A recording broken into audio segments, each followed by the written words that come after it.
কোটা নিয়ে যে আন্দোলনটা শুরু হয়েছে সেটা কি কোটার আন্দোলন? অ্যাকচুয়ালি এই যে স্লোগানটা চলছে যে ভারতীয় দালালেরা মানে সরে যাও সরে যাও, কেন কোনো ভারতীয় দালাল এর মধ্যে নাক গলাতে গেছে? কে কি করেছে? আসলে মোদি সরকার যে রেল লাইনটা তৈরি করতে চেয়েছে বাংলাদেশে, এটা সেই আন্দোলন নাকি এটা কোটার ছাত্র আন্দোলন? জাস্ট একটা আন্দোলনের মাধ্যমে এটা বোঝাতে চাইছে, কিন্তু আসল আন্দোলনটা ধীরে ধীরে প্রকাশ হবে। এখন তো জাস্ট দেখা যাচ্ছে একটু একটু, ভিডিওটাতে পুরোটা বোঝা যাবে। বাংলাদেশে থাকা সমস্ত সনাতনী ভাই বোনদের কাছে আমার একটা অনুরোধ, তারা যেন কোটা যে ছাত্র আন্দোলন রয়েছে সেখানে সহযোগিতা করে প্রধানমন্ত্রী যিনি রয়েছেন শেখ হাসিনা তার জন্য বিরোধিতা না করেন।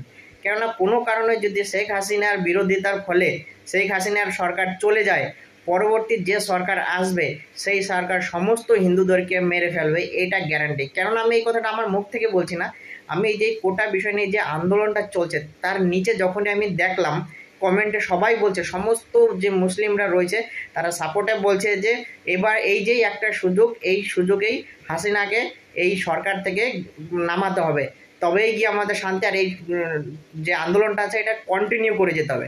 তাহলে একবার ভাবো, এই হাসিনার জন্যই কিন্তু সমস্ত হিন্দু মুসলিম সবাই মিলেমিশে থাকতে পারছে মোটামুটি।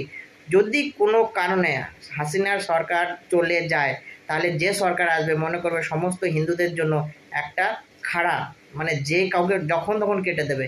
আর সমস্ত রকম বিরোধ দেখা যাচ্ছে। আগেও আমরা দেখেছি যে ভারত সরকার যখন, মোদী সরকার যখন বলেছে যে বাংলাদেশের ভিতর দিয়ে ট্রেন লাইন যাবে আসাম পর্যন্ত, তখনও তারা বিরোধ করছে। আর সেই বিরোধের কারণেই কিন্তু এই জিনিসগুলো তৈরি হচ্ছে।